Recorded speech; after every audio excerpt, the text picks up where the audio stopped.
నాకు ఒక పెద్ద క్వశ్చన్ ఉండిపోయింది. నాకే కాదమ్మా, మేబీ ఆడియన్స్ అందరికీ ఉంటుంది. కొన్ని ప్లేసెస్లో నేను కామెంట్స్ కూడా చూస్తూ ఉంటానన్నమాట స్కిన్ రిలేటెడ్వి.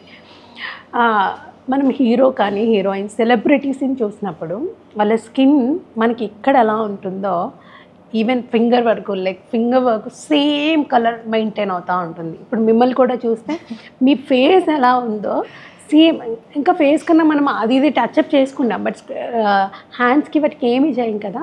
నాకు చూడండి డిఫరెన్స్ తెలుస్తుంది, బట్ మీకు లేదా డిఫరెన్స్, సేమ్ మెయింటైన్ అవుతుంది. సో అదొక పెద్ద క్వశ్చన్ ఉండిపోయింది.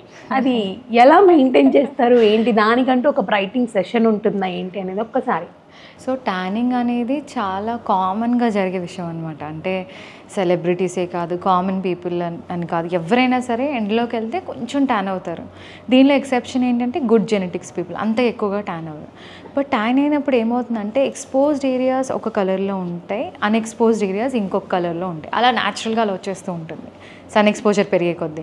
మేమేం చేస్తామంటే ఇనీషియల్ స్టేజెస్లో చిన్న నార్మల్ క్రీమ్స్తోని మీకు బెటర్ అవుతూ ఉంటుంది. బట్ ఎప్పుడైతే చాలా డిఫరెన్స్ ఉందో exposed areas and unexposed areas, treatments చేస్తాం. లైక్ పీల్స్ అండ్ లేదా స్కిన్ బ్రైట్నింగ్ చేస్తాం.